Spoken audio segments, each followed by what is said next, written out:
My name, Edmund Yakani, Executive Director of CEPO. I would like to take this opportunity to share with the public that some of us members of civil society, composed of youth, women, civil society, religious leaders, we all came together today and we met with the visiting delegation of African Union Peace and Security Council, which is the members of the council as a whole under the chair of Algeria. We appreciate the 9th time visit of AU Peace and Security Council to hold a meeting with our leaders and stakeholders in Juba.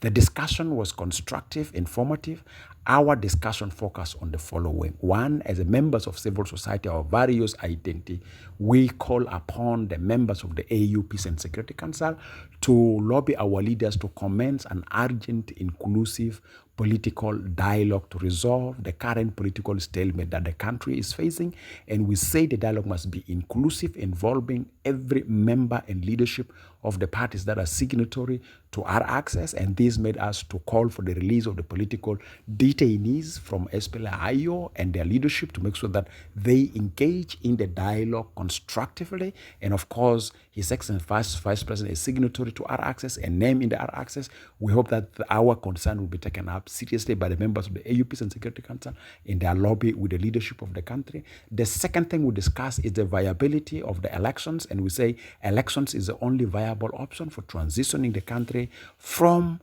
violence to peace, but elections require a political consensus among the parties who are signatory to the provision of the R access, because some of political decisions need to be made with some critical issues that are associated with precondition created by the R access, but also the implication of the National Electoral Act provision timeline. All these require political decisions that are inclusive by consensus among the parties signatory to our access, and this should come immediately after the outcome of an inclusive political dialogue. We have also brought to the attention of leadership of the AU Peace and Security Council that we are urging them to see that the seat of the African Union High Representative to the Republic of South Sudan, which was occupied by the former president of Mali, Alpha Conare, should be filled up by any former head of state of Africa to help our leaders nurture a culture of collaborative work, consensus building, but also rebuilding and regaining trust and confidence for working together to transition the country from violence to peace. And we have urged the AU Peace and Security Council that there's a need to engage